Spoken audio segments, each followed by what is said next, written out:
Dhaulagiri, an 8,000er and the seventh highest peak in the world, has claimed the lives of dozens of climbers over the past 60 years. On October 14, 2023, at an altitude of 6,700 meters, just a 10-minute walk from camp, Russian champion Nadezhda Oleneva fell from that very mountain. Her partners found only a trekking pole on the slope and the mark of a long slide across the firn. Her ice axe, the one tool that could have saved her, wasn't in her hand. By that day, all other expeditions had already left the mountain. How could one of the country's most experienced climbers, with 200 ascents under her belt, find herself alone on a firn slope without her most crucial piece of safety gear? And what journey brought a young woman who never played sports as a child to the foot of a mountain known as the Man-Eater? To understand, we need to go back to Perm, the city where it all began. In November of 1985, in the city of Perm, a girl named Nadezhda was born to Alexander and Natalia Oleneva. She had a sister, Anastasia, a typical childhood in a Ural city, and no sports clubs or teams to her name. Physical activity was a struggle for her, but during her school years, she joined an outdoor club and started hiking in the Ural Mountains. The first peaks in her life were Tulim and Isherim, not very high, not very demanding, but they ignited something inside her, something she couldn't yet name. As a student, Nadezhda worked at a cafe, saving up for nearly a year for one single trip. In 2006, she traveled to the Caucasus for a training camp with the Perm Mountaineering Federation at a place called Bazengi. For the first few days, she walked around in awe. The scale of the mountains, the light, the air, it all seemed impossible. She didn't know anything about climbing grades or championships or difficulty ratings. She just wanted to climb, and the simplicity of that goal captivated her completely. The years that followed were a slow, steady climb, in every sense of the word. In 2011, Nadezhda summited Ziget Peak, her first serious mountain over 5,000 meters. In 2012, she went to the United States, where she mastered crack climbing and complex rock routes using her own protection. She would later call that trip inspiring. After that came the cliffs of Thailand, the mountains of Kyrgyzstan, and pioneering new routes in the Sayan Mountains. In 2014, Nadezhda visited the Karavshin Gorge for the first time, a region of gigantic granite walls in southern Kyrgyzstan. She fell in love with big walls, instantly and forever. This discipline, technical alpinism, big wall climbing, multi-day vertical ascents, would become the central focus of her entire career. In 8 years, the girl who never played sports as a child had transformed into a climber capable of tackling serious routes in the mountain ranges of 4 different countries. Her ability to work on big walls brought Nadezhda more than just personal satisfaction. She felt a need to share what she knew. By 2017, with 11 years in the mountains under her belt, dozens of routes of varying difficulty, and a clear vision, she wanted to teach others. Nadezhda enrolled in the Central School of Mountaineering Instructors and earned her qualification that very same year. Around the same time, she and Mikhail Kopylov revived the Perm School of Mountaineering Club, a platform that would bring new people to the mountains. But instructing didn't replace her own growth. In 2018, Nadezhda completed the Mikhailov Route in the Ala Arsha Gorge in Kyrgyzstan, and later called it a turning point in her entire career. She didn't explain the change through emotions, but through actions. After Ala Arsha, Oleneva embarked on her own first ascents for the first time and seriously considered competing. Before, championships had seemed like something parallel, separate from real climbing. Now, she decided to compete in the Russian Cup and national championships. This decision completely changed her schedule and her approach to training. Climbing was no longer just a passion and a lifestyle. It became a profession with concrete goals, deadlines, and results. Nadezhda still guided students on routes, still developed the Perm Club, but now she had a second track: competition. These two roles, instructor and athlete, would define her every season from then on. And within a year, it became clear she could excel at both on a level the entire country would notice. The very next season, both tracks yielded results simultaneously. In 2019, Nadezhda Oleneva had one of the most intense years of her career, and perhaps of any Russian climber's career at the time. That summer, she traveled to the South Muya Range in Buryatia, a region so remote the expedition itself was nicknamed Russian Patagonia. The team was just 3 people, 20 days of complete autonomy in the mountains, with no communication, no infrastructure, and no possibility of rescue. In those 3 weeks, the trio made 5 first ascents on peaks where no one had stood before, and established 3 new routes on the walls. The key ascent was Mekta Peak via the southwest face, a grade 5B. Nadezhda herself called it very difficult and remote. These weren't training routes or someone else's lines. These were her own marks on maps that hadn't existed before.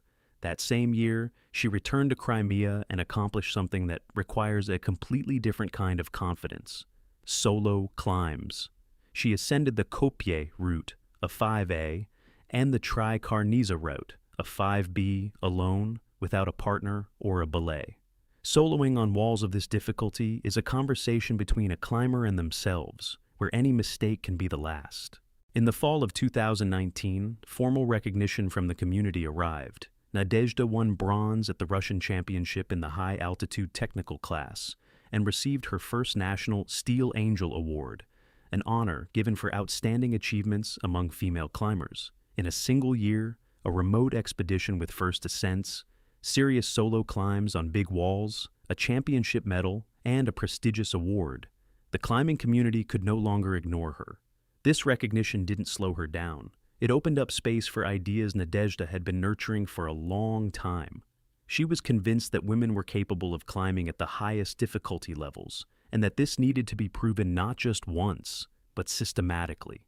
In 2021, along with Ratmir Mukhametsyanov and Maxim Sandakov, she co-founded Mountain Guru, a nationwide school for mountaineering, rock climbing, and ice climbing, with programs covering the full spectrum of training. Now she had not just a club in Perm, but a national educational project with students from all over the country. In parallel, Nadezhda organized a series of all-female ascents, each one a statement. In 2021, an all-female team made the first ascent of Ostrai Peak in the Gisar Alai Range, a granite 4,000er via a grade 5B route. Then came Zvyazny Peak in the Ergaki Range, a 6A route with a female team. Tselom Peak in the Caucasus in Ingushetia, a 6A route as a female duo. A 3-day big wall with nights spent in portal edges on a vertical face.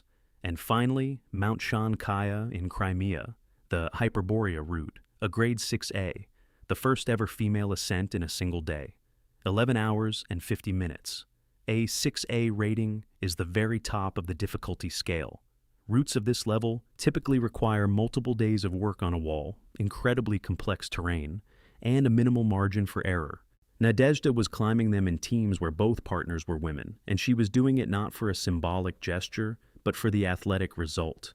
She became part of the Women Go High project, a media platform about women in the mountains, and joined the team for Pitzel, one of the world's largest manufacturers of climbing gear. Her colleagues noted her discipline.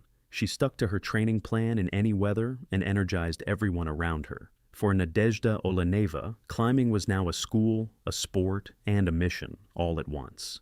And while these 3 demands grew, she managed each one as if it were her only focus. In 2020, she took silver at the Russian Championship in the rock climbing class.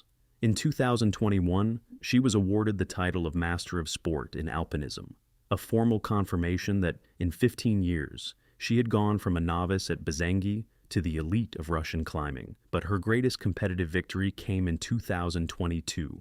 Nadezhda won the Russian Championship in the high-altitude technical class for an ascent of Korolyov Peak via the North Face in Kyrgyzstan at 5,816 meters. This wasn't just a medal. The high-altitude technical class is the most demanding in Russian alpinism. It evaluates the route's difficulty, the altitude, and the style of the ascent. Winning on Korolyov Peak meant that Nadezhda Oleneva was the best in the country in its toughest discipline. Now she was a Russian champion, a member of the national team, a holder of the full set of honors one could collect in domestic alpinism. The Palais d'Or of Russia, the Crystal Peak Award from the Risk.ru portal for Outdoor Project of the Year, a 4-time nominee and winner of the Steel Angel, and the Mountain Rescue Badge. In 17 years, she had completed 222 ascents, most of them at the highest difficulty grades. She had 7,000ers behind her, Lenin Peak and Khan Tengri. In interviews, she said she wanted to do climbs that had more than just personal significance. She wanted to pass on her knowledge and contribute to the community. And another dream, spoken quietly, to simply live in the mountains, have a home and a family. But before settling down, one height remained unconquered. After the championships and the 7,000ers, the logic of her career pointed in one direction: an 8,000er. For her first 8,000er, Nadezhda chose not the highest or the most popular, but one of the most dangerous. Dhaulagiri won, the seventh highest peak in the world, at 8,167 meters.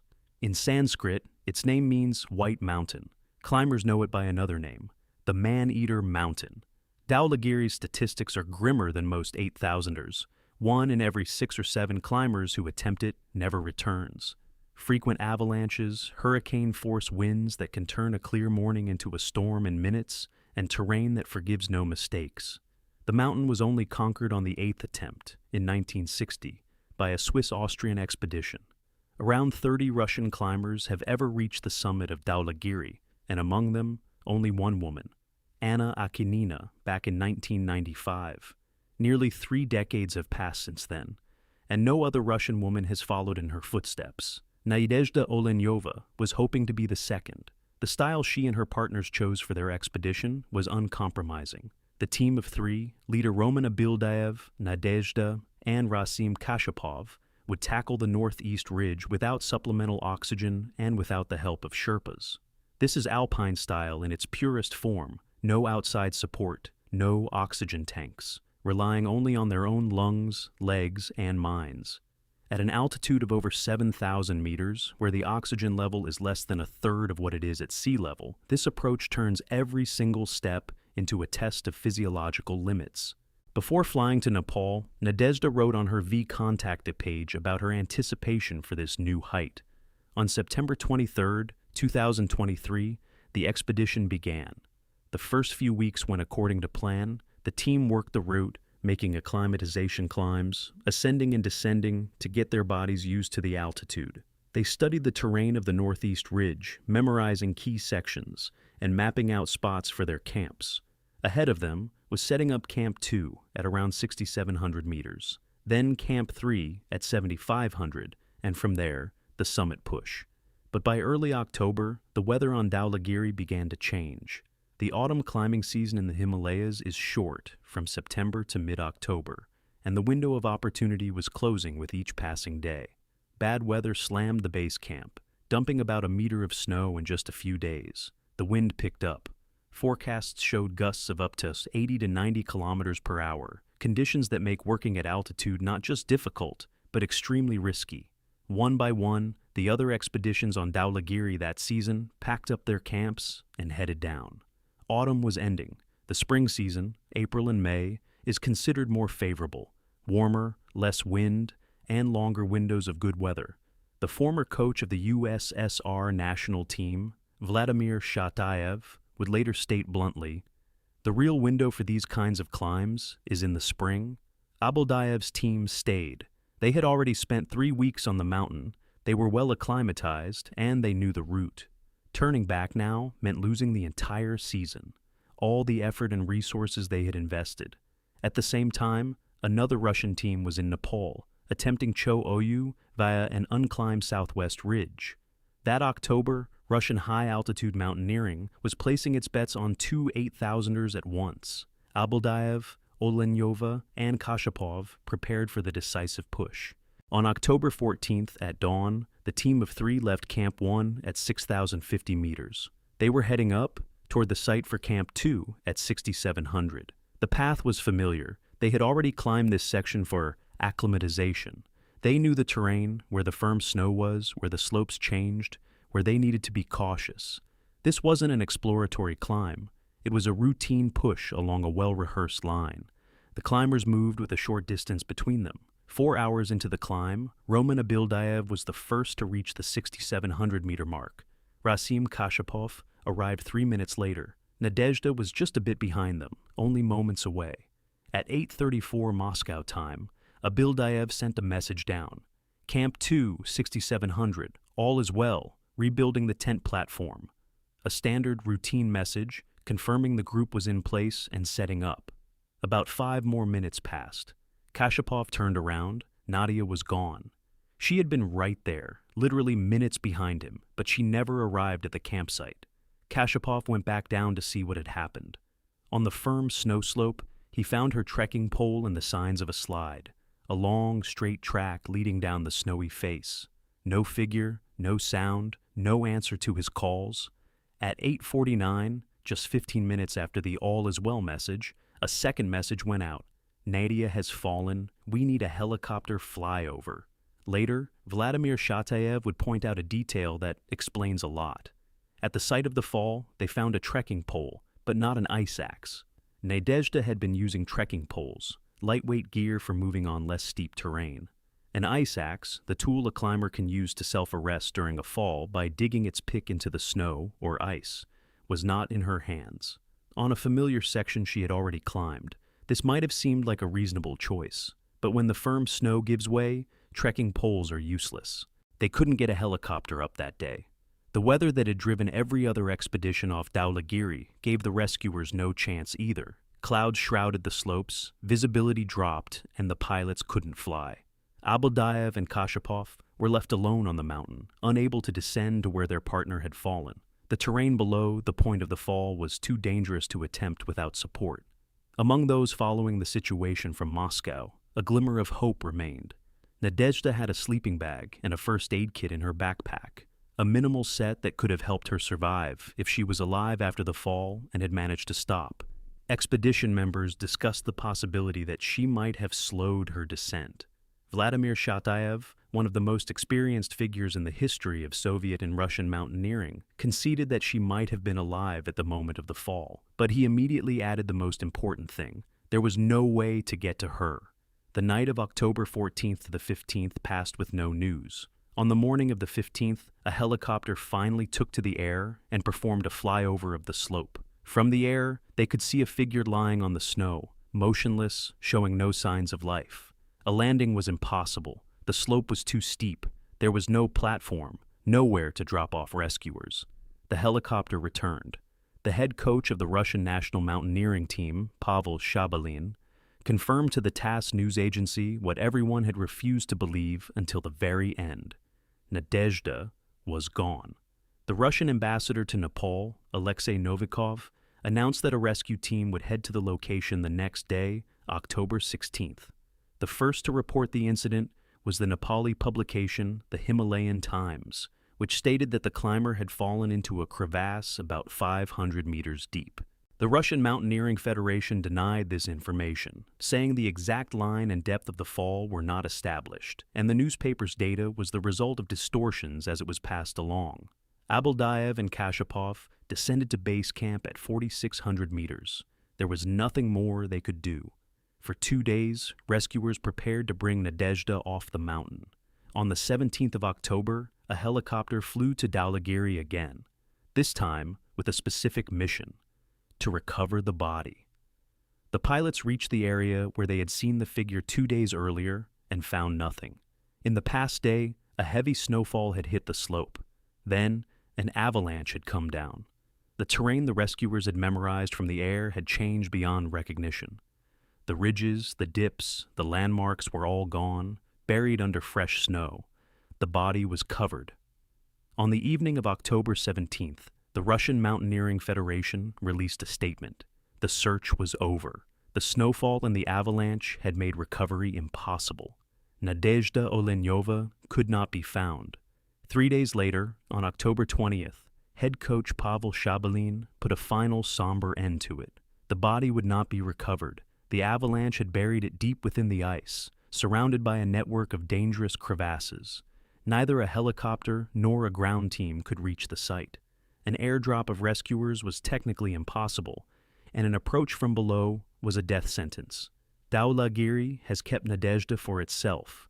Her colleagues from Mountain Guru, the school Nadezhda founded and ran, organized a fundraiser. The money was initially intended for the recovery operation, but now that recovery was impossible, the remaining funds were given to her family.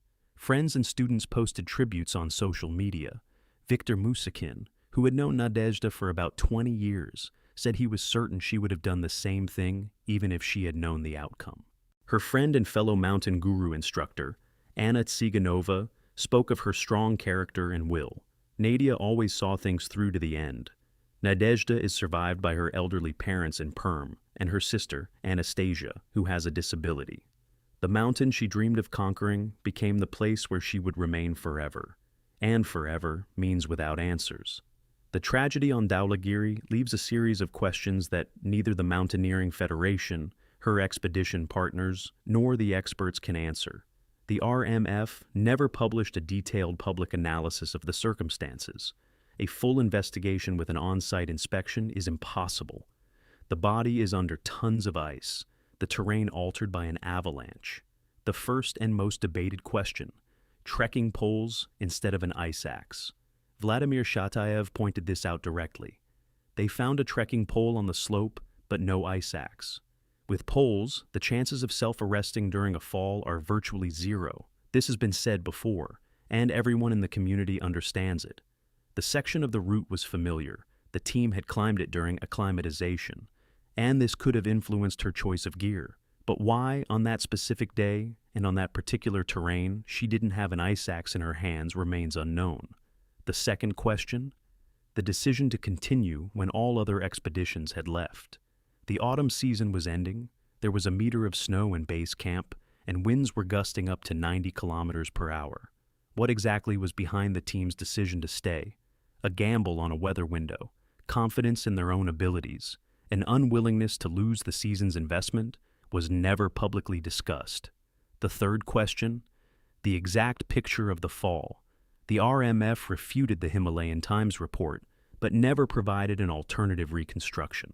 Where exactly the body came to rest, what the trajectory was, we don't know. Exactly 1 year later, in the autumn of 2024, 5 more Russian climbers would die on the same mountain, Dhaulagiri. The leader of that expedition, Alexander Dusheko, knew about the 2023 tragedy and had planned to start earlier to get better conditions. The mountain made no exception for him. Dhaulagiri continues to keep its secrets and other people's lives.